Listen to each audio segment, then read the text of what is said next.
Assalamualaikum warahmatullahi wabarakatuh. Nama saya Rika Dian Ramadhani dengan NIM 17932 dari Manajemen Keuangan A 2017. Saya membuat video ini untuk tugas manajemen keuangan lanjutan. Saya akan menjelaskan materi tentang financial distress.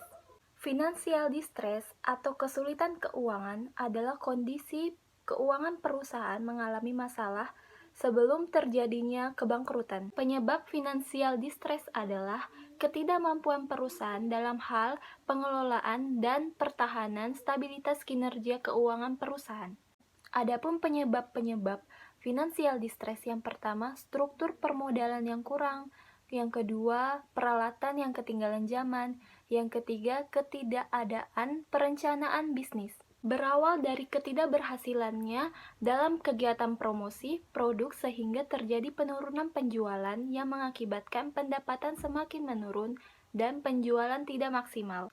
Banyak hal yang dilakukan perusahaan selama terjadinya financial distress ini seperti perubahan yang signifikan terhadap aset, laba bersih dan laba per saham.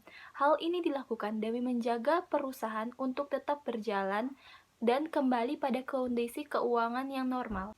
Ada beberapa kategori financial distress. Yang pertama kategori A yaitu yang berbahaya. Pada kategori ini memungkinkan perusahaan dinyatakan berada di kondisi bangkrut. Kategori B, tinggi dan berbahaya. Pada kategori ini perusahaan harus memikirkan berbagai solusi dalam menyelamatkan berbagai aset yang dimiliki. Kategori C yaitu sedang dan dianggap masih bisa menyelamatkan diri.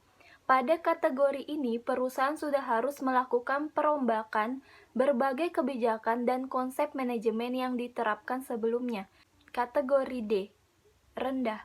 Pada kategori ini, perusahaan dianggap hanya mengalami fluktuasi finansial temporer yang disebabkan oleh berbagai kondisi eksternal dan internal. Adapun cara mengatasi financial distress, yang pertama, menjual aset yang utama, yang kedua, merger dengan perusahaan lain, yang ketiga, mengurangi pengeluaran modal dan penelitian dan pengembangan, 4. Penerbitan surat berharga yang baru, 5. Negosiasi dengan bank, 6. Perubahan utang menjadi piutang. Tahap-tahap dari kebangkrutan. Yang pertama, latensi.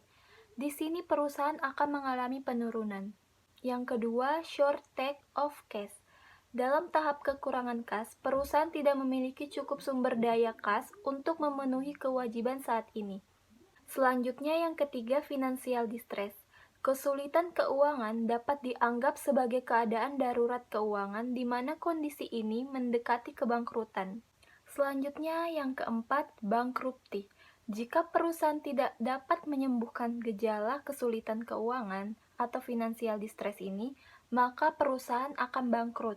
Adapun pihak-pihak yang melakukan prediksi atas kemungkinan terjadinya financial distress ini.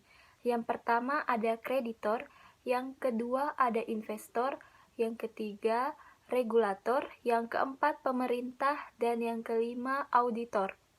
Sekian materi yang dapat saya sampaikan, lebih dan kurangnya saya mohon maaf. Wassalamualaikum warahmatullahi wabarakatuh.